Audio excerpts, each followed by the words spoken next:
Hello বন্ধুরা, তোমাদের সামনে আমি ছোট্ট একটা ভিডিও নিয়ে চলে আসলাম।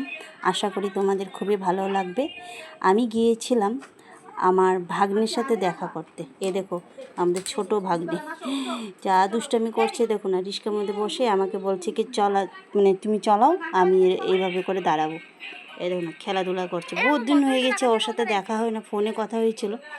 এখন নতুন নতুন কথা শিখেছে, মামি মামি বলে ডাক দে। তো ভাবলাম না, চলো যাই, একটু দেখা করে আসি। আমার মেয়েও বলছিল যে চলো ভাইকে একটু দেখে আসি, তাই আমি আসলাম। আমাদের ঘরের সামনেই থাকে, বেশি দূর না।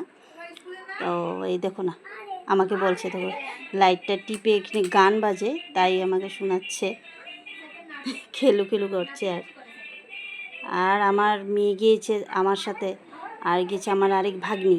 তো ওদের সাথে দুই দিদিকে পেয়ে খুব আনন্দ।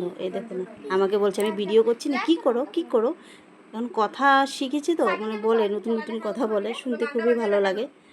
ছোটো ছোটো দেখো অবস্থা, দেখো আমাদেরকে দেখে খুবই আনন্দ শেষ নেই। দেখো না, ওই যে আমি ভিডিও করছি ভালো করে দেখছে। খুবই ভালো লাগলো, ওর সাথে গিয়ে একটু খেলাধুলা করলাম, খুবই আনন্দ লাগলো আমার বলে না, আমাদের সবাই, আমরা তিনজন গিয়েছি, খুবই ভালো লাগলো। দেখো আমার এই ভাগ্নির সাথে দৌড়াদৌড়ি করছে, খেলাধুলা করছে। দেখো ও, দেখো গিয়ে কোথায় লুকিয়েছে, লুকোচুরি খেলছে। দেখো আবার দৌড়িয়ে আসবে, খুব আনন্দ করছে দুনো দিদির সাথে। আর আমার ভাগ্নে তোমাদের সাথে কিছু কথা কি বলবে, আমি বলবো না, তোমরা দেখতে থাকো কি বলে। পরে দেখা হবে, বলো পরে আবার দেখা হবে তোমাদের সাথে।